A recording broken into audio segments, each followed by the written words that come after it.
What's going on, everybody? Zack Rosenblatt back here with Mike Kaye. Another free agency episode. We weren't sure if we were going to have to do one tonight, but a few things happened today.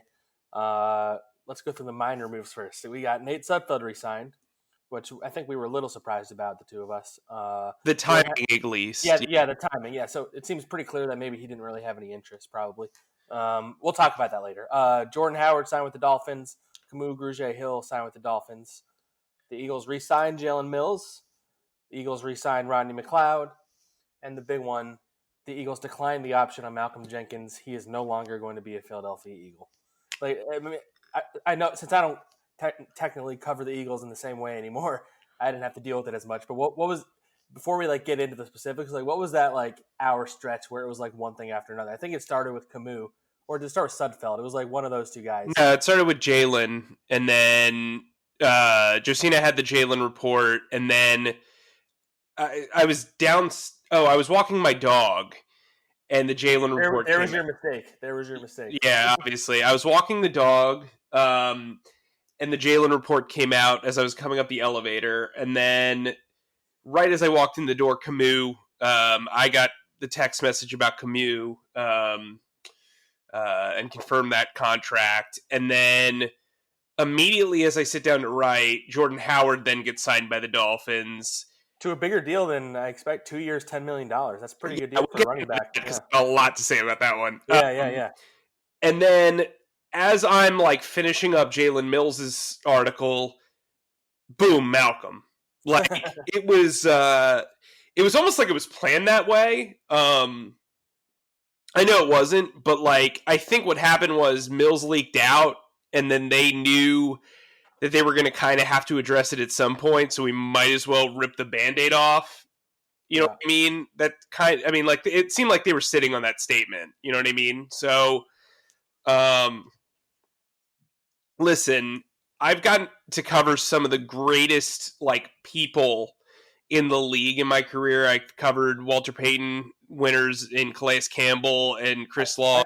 I thought you were about to say you covered Walter Payton. I was like, Mike, how old are you? No, I feel like I've covered Walter Payton that old, but Calais Campbell, Chris Long, Brandon Graham, Cameron Johnston. Yeah, Cameron Johnston, Paul Posluszny, some of the really great dudes in this industry, and I've got to say, of all of them, the guy I enjoyed talking to and interviewing the most was Malcolm Jenkins. I think he is, I wouldn't say he's my favorite player to cover, but he was easily my favorite person to go one-on-one in a conversation with, because he is so intelligent and he is so thoughtful in his interviews. Nothing is kind of off limits. He's willing to talk to you on a personal level, even when you're on the record. I just appreciated how honest he was. I was the first person to get to him during the Orlando Scandrick fallout, and he was as real as it gets. There's a YouTube video you can search around. I think Penn Live has it, where he says, "We can't have any MFers in this locker room," and you can literally see my face. I go, whoa. He's the type of, he's the realist, you know what I mean? And I think he's a guy who is, I don't know if he was universally respected in the locker room, but I'd say he was as close to universally respected as you could be for a player at his position, at his openness. Because, sometimes you do say stuff and it rubs other people the wrong way. And I'm not trying to paint it as guys in the locker room disliked him, but he was so open. And when you're open, you can ruffle feathers, and he just seemed to have a respect and carried himself with an understanding of the respect that he had in the locker room. And I just thought he was a pleasure to cover, in my opinion. Yeah, just to go on that, before you started at NJ.com, I was I was working on doing a feature on Malcolm, and it didn't actually pan out like I wanted to. But there was one day where I followed him around at a charity event that he did, where it was at at the STEM program. It was at Drexel, where young kids from poor neighborhoods or whatever were getting the chance to do science experiments and stuff like that. And it was partly, that's dope.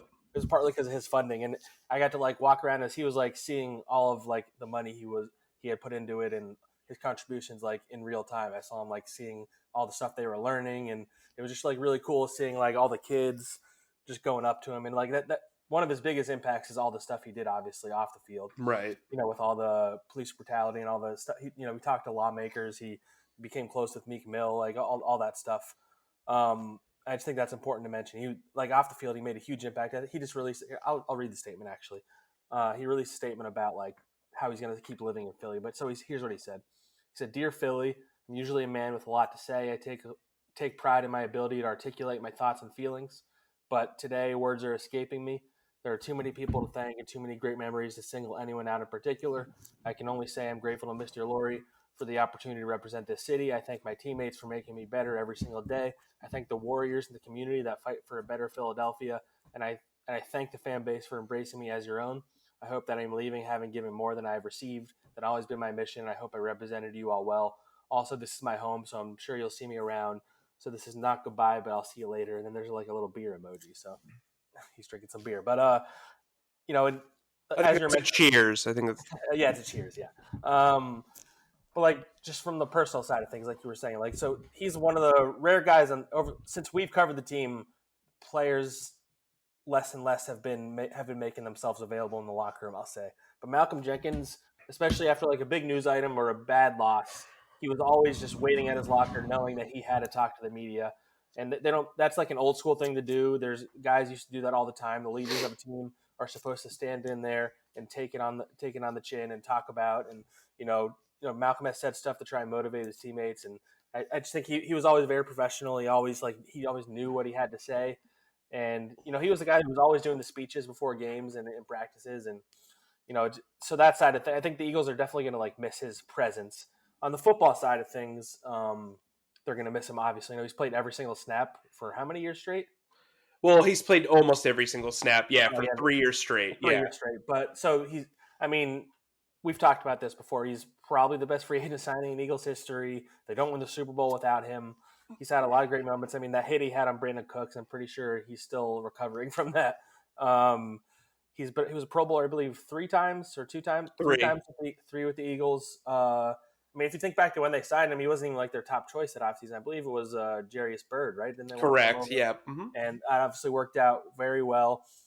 The funny thing is, like, you and I have kind of like, as the offseason has gone on, you and I have more and more thought that maybe he's going to leave. Like we read referenced it earlier in the offseason, and even towards the end of last season, we're like, I still think he's going to come back. They'd probably try and work it out. But like as we kept going and the more comments he would make, like especially in the last couple of weeks, I think on these podcasts you can listen back and we're like, I think it's close to a 50-50 shot at this point or less. Or so like while we kind of saw it coming, it still like surprised me seeing it, when the announcement came. Yeah, I just wrote soon to be ex-Eagles safety Malcolm Jenkins, and I even put it in parentheses like, this is weird to write. Like, he seems so synonymous with the team and the brand and the defense. Jim, everybody wants to compare him to Dawkins. I don't think that's a fair comparison to him. I think Dawkins was like a twice in a generation player. I think Malcolm Jenkins was just a very, very good player, a very versatile player, or is a very versatile player. But similarly to how Jim Johnson kind of tailored his defense around Brian Dawkins, it really did seem like Jim Schwartz built his defense around moving Jenkins around. And I think from an on-field perspective, he's one of the smartest players the Eagles have had in a very long time. Great leader off the field. I will say that it did seem like his athleticism lagged a lot more this year than it had in years past. He did make a few more mistakes, and admittedly so. Yeah, he always admitted to it. He owned up to it, yeah. Yeah. I think the impact of the move the move for fans is going to be emotional. I think in the long run, a 32-year-old, if you're pay, the money he probably wanted, I think he wanted like significant money. And, you've got to decide at some point, do you set that precedent? Because, we're going to have they're going to have a serious conversation to be had about Fletcher Cox in a year. That said, though, They just give Rodney McLeod, who turns 30 on June 23rd, the same time that I turned 32, the a 2-year contract. So he'll basically be here till he's Jenkins' age. And so, like, to me, Jenkins is still the better player, but I think they just didn't want to have him into that 34-year range. And it kind of made sense. You, with a guy that age, you don't know how many years he's going to play. You don't want to get hung up with, yeah, he's been durable, but play can drop off, especially at the safety position. He's played a ton of snaps, and he takes a lot of punishment. And I don't think it was the wrong decision from a financial standpoint. I do worry about how the locker room is going to stick together after this one. He is a guy, at least in our first year of covering the team, I felt like he totally kept the defense together during that last run with Nick Foles. Do you agree with that? Yeah, I agree. I mean, especially look at the guys that were, Cravon LeBlanc they picked up off the street. Avonte Maddox was a 4th-round pick who they had thought was going to be a special teams guy. Rasul Douglas was kind of thrown into the fight. Like he definitely carried. And Rodney McLeod was out for the year. Right. But I was going to say, so I don't think they necessarily didn't want to bring Malcolm back. I think this is pretty obvious that they didn't value him at the level that he valued himself. Correct. Yeah. And I think that's fair for both sides. I don't imagine there's any ill will. We don't know if you remember, there was some talk he would hold out, and then Jeffrey Lurie talked to him, and so everybody kind of assumed he promised him he would get him more money, and that never happened. So I don't know what that conversation entailed, but he thanked Jeffrey Lurie. He was the only person he named in that right. Document. So so clearly maybe there was an understanding that they were going to move on even back then. I don't know, but I will say, like you mentioned, it makes sense, but it all kind of depends on how they replace him also. Correct. Yes. That's kind of the way we judge this, because I would say on paper right now, I know it's early in free agency. The only thing the Eagles have done is sign a defensive tackle, and their secondary is pretty much in shambles at this point. If you look at it, the linebacker group needs significant upgrades. I mean, people have said Malcolm was basically a linebacker, and he's gone, and so is Nigel Bradham, and so is Kamu Grugier-Hill. They don't have any linebackers that you can be confident in. And so this all kind of just depends on what the Eagles are trying to do.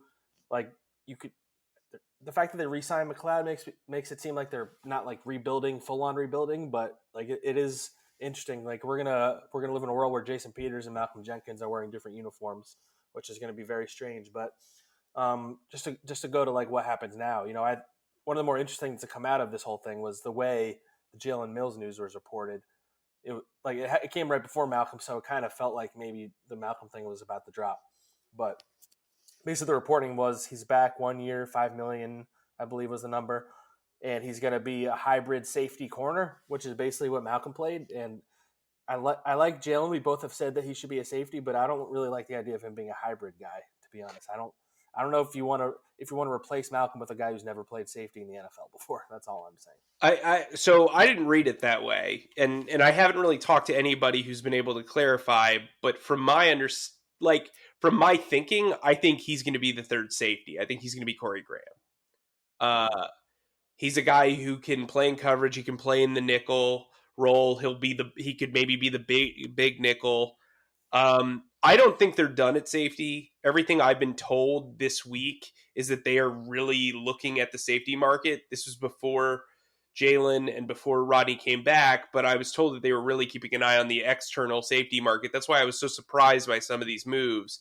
That's why when you asked me, I think earlier on in the week, if I thought that if I thought that Rodney was going to be back, I was kind of wavering and kind of leaning towards no. They bring back Rodney. Here's the problem. I'm talking in circles. Here's the issue. It's like you said earlier, how they counterbalance losing Malcolm Jenkins. Because if you look on paper, you can talk about how old Malcolm Jenkins is. He is their best DB by a country mile. Oh, yeah. And you're getting rid of him, and you're bringing back Jalen Mills and Rodney McLeod, both of whom played kind of poor. I mean, Mills for sure did not play well. At the end of the year, McLeod kind of fell off, I think. Yeah, I didn't think he played all that well either. It's part of the reason why I was under the impression that they stopped negotiating during their losing streak. because McLeod's second half was definitely not as good as his first half. So I'm a little concerned there. He's also 30, like you said. But then again, he is coming off a knee injury that maybe takes 2 years to kind of heal. And again, I don't feel like good about making that gamble too. So you can make excuses and stuff like that. I thought a lot of his issues were mentally related, but whatever. Anyway, so if you're just bringing back two guys, you still need two starting wide. Two start. I've been like, my brain's not working today. You need two starting. A long day. Yeah, you need two starting corners, and you probably need a starting safety. You also need a starting linebacker. You need two starting wide receivers. We're already through like the initial burst of free agency. Don't get me wrong. There's some stellar DBs and other stuff like that out there. They're just not elite players, and so bringing back Rodney McLeod and Jalen Mills on a position switch does not create the sense of encouragement that you probably wanted from the first 2 days of negotiations. Do you agree with that? Ask me that again. Sorry, I was reading a tweet. Oh, no worries. Like, how do you feel about bringing back Jalen Mills on a position switch and then bringing back Rodney McLeod, who kind of struggled to free safety towards the end of last year, while also getting rid of your best defensive back? It just, to me, it doesn't make a lot of. Yeah, that was kind of what I was trying to get at earlier. It's like they needed to improve the secondary quite a bit. They just brought back two of the guys that were already on the team last year, so they really haven't upgraded their biggest need areas, which are secondary, linebacker, and wide receiver. So it's still early. So it's like last year, we were wondering when they were ever going to get a running back, and they eventually did. So you have to give them the benefit of the doubt. But they need to go out and get a safety, and they need to go out and get a veteran cornerback. A lot of the corners have been going off the market. Trey Wayne signed today for quite a bit of money, actually. Yeah, that's an ungodly contract. I don't know how that happened. $14 million a year. Where did he sign again? I can't remember. Cincinnati. He got 3 years, $42 million. That's nuts. Yeah, some of the contracts have been like Corey Littleton got less money than I expected. Like the amount of money he got, I would have been okay if the Eagles signed him, but I mean that didn't happen. He signed with the Raiders anyway. So they need to sign a safety who can do at least some of the things that Malcolm did. They need to do a corner who can be the number one corner, because if they're making Jalen Mills a safety anyway, then all of a sudden you still are relying on Sidney Jones or Roosevelt Douglas and Cravon LeBlanc and Avonte Maddox. Like, that's just not good enough. So it's going to be very interesting to see what they do. I know you and I suggested a couple of guys, Will Parks and Von Bell. They're both young. They're not near as good as Malcolm Jenkins, and ideally they're not your number one safety, but on this team they probably would be, right? Yeah, I mean, well, I'll give you one more. Carl Joseph. Yeah, I like him a lot, actually. Yeah. Yeah, so the Raiders just signed Jeff Heath from the Cowboys today. Carl Joseph probably isn't going back to Las Vegas. Well, I guess to Las Vegas, because you couldn't really go back to Las Vegas because they were in Oakland, obviously. He's a guy that can kind of move around. He can be a dime linebacker. Honestly, if I were them, I would still sign two linebackers and two safeties. I would sign Parks and I would sign Joseph. But I think then use all your draft assets on wide receivers, linemen, all that kind of stuff. And what I'll say is Joseph kind of has the career that Malcolm had. He didn't switch positions from corner to safety, but he was also kind of an underwhelming, kind of middle of the rung, first round pedigree guy when he became a free agent and signed with the Eagles. Because like you said, he wasn't really considered a top tier free agent. But Carl Joseph, to me, is a guy who's got really good athleticism. He's got good size.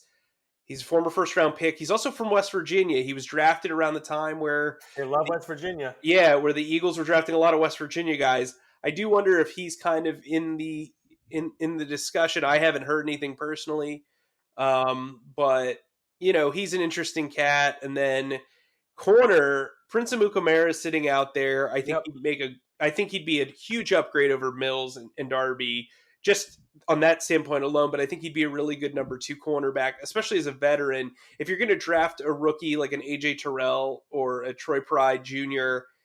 in the second or third round, and you want them to be a long-term starter, to have that guy be the number 1 corner opposite Prince, I think, is really good. I think if you wanted a guy like Jeff Gladney in the first round, Prince can relate to him. He's a former first round pick. He's a lot better than a lot of people have a perception of him from his time with the Giants, but I'm a big fan of Prince's, and as a person, Why don't I go through some of the free agents that are still available at corner? Because yeah, sure, go for it. A few of the ones that signed: James Bradbury, Byron Jones, Kendall Fuller, Darqueze Dennard. Never heard of Justin Burris. I didn't even know that was. Hey, he's like a special teams level guy. Trey Waynes, and then you have Trufant wasn't actually released yet, was he? No, he has not been released yet, which is very I guess interesting. You could pay for him in theory. Yeah. Xavier Rhodes, we both have said he's not good. Chris Harris, I mean, they were interested in him at the trade deadline. He is a little older, though, is the issue. Logan Ryan is more of a slot corner. Nicole Roby-Coleman was just released today. He's a slot corner also, I believe. Eli Apple, old friend Darryl Worley, who will not be coming back here.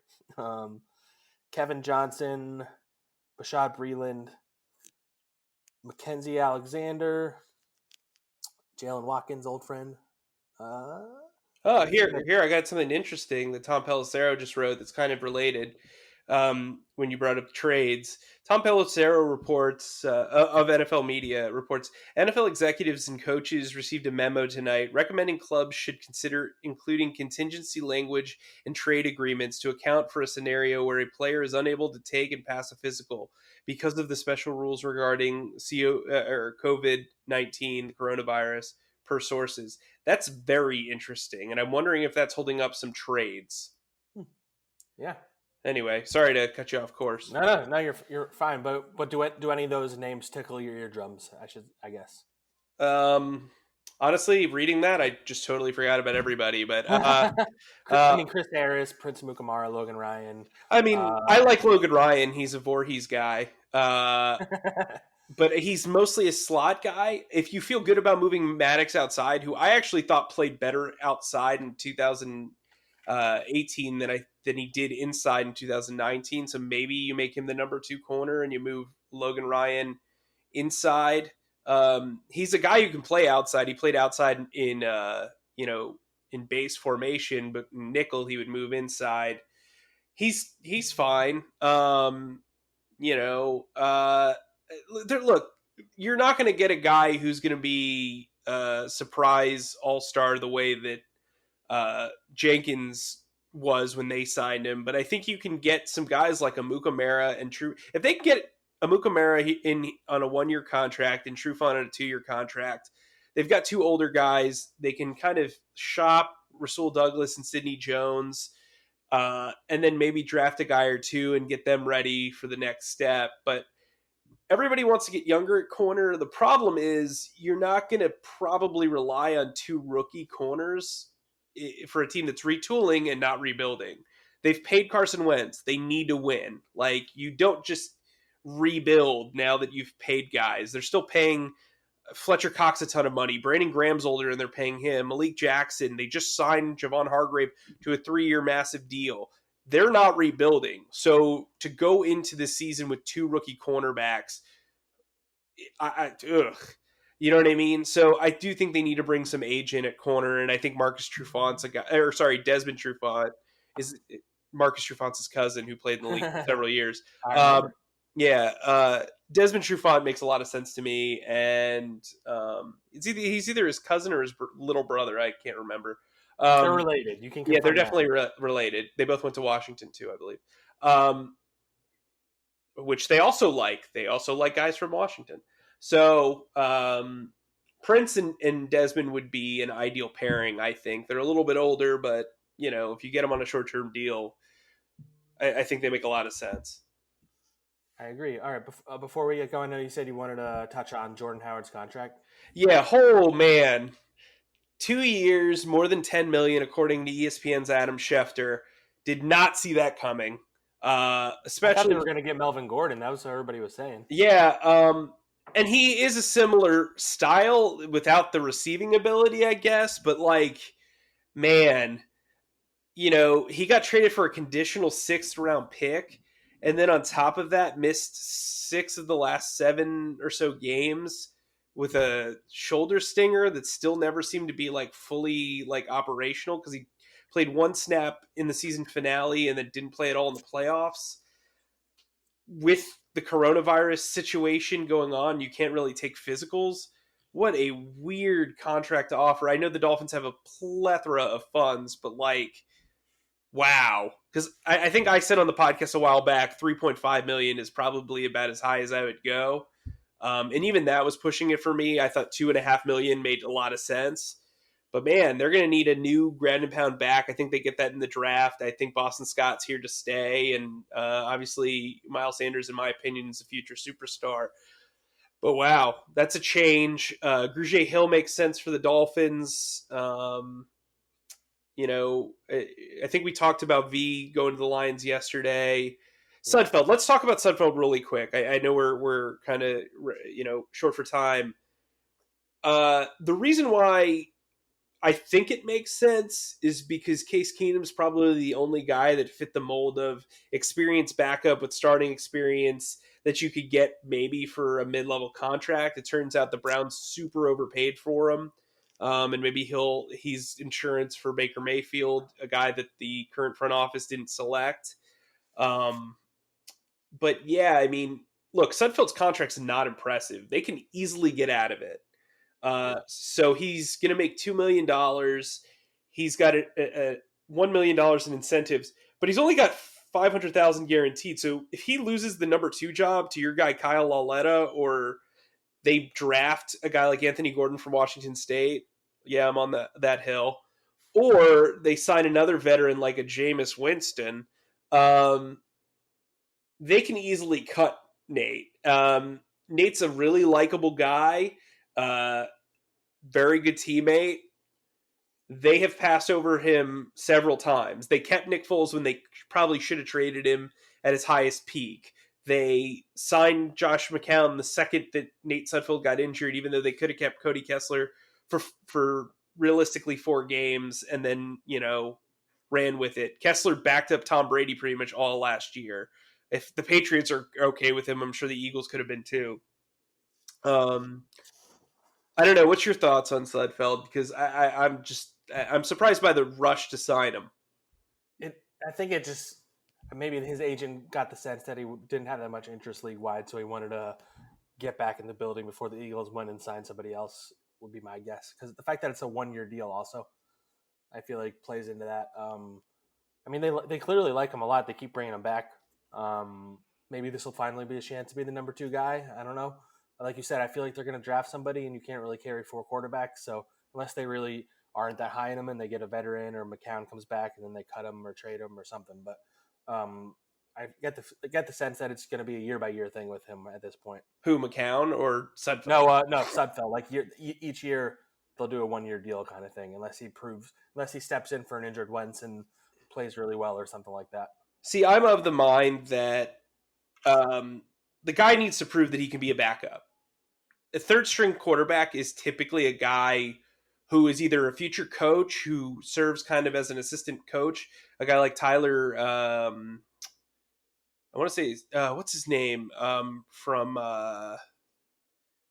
There's a kid that was in Kansas City with Matt Nagy who he brought over. He played at Tennessee. I'm trying to remember. Anyway, the third string guy is typically a developmental player. At this point, Nate's the same age, as most, backups. Like, he needs to be able to show that he's the guy and gain that trust, because they're paying Carson so much money that paying a veteran backup at this point in his career doesn't make a ton of sense.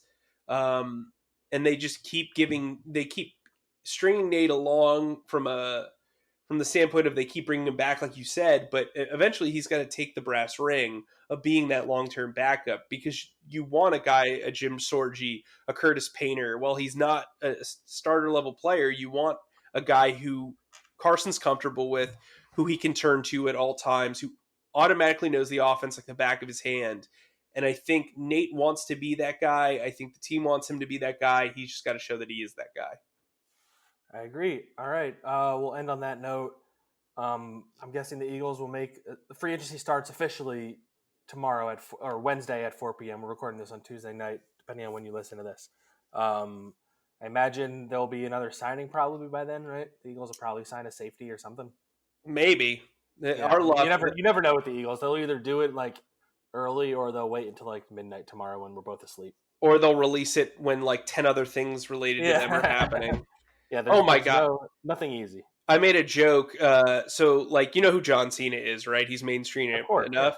So, as a wrestler, he's known for having a very limited move set, and so they call him the four moves of fury. I said earlier on Twitter that the last 30 minutes will be known as the four roster moves of fury because, like, they just came rapidly, man. That was I feel like I was in a war zone at that point. Not to make light of that, but like, wow, it was like I had bullets flying everywhere. It was crazy.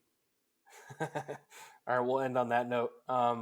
Thanks for listening, guys. We'll have another one tomorrow if there's another notable move. If not, I'm sure we'll have one again pretty soon. But make sure you leave us some comments and write us some reviews. And once we do like a full-on pod, we'll start reading some of those. Thanks for listening, guys.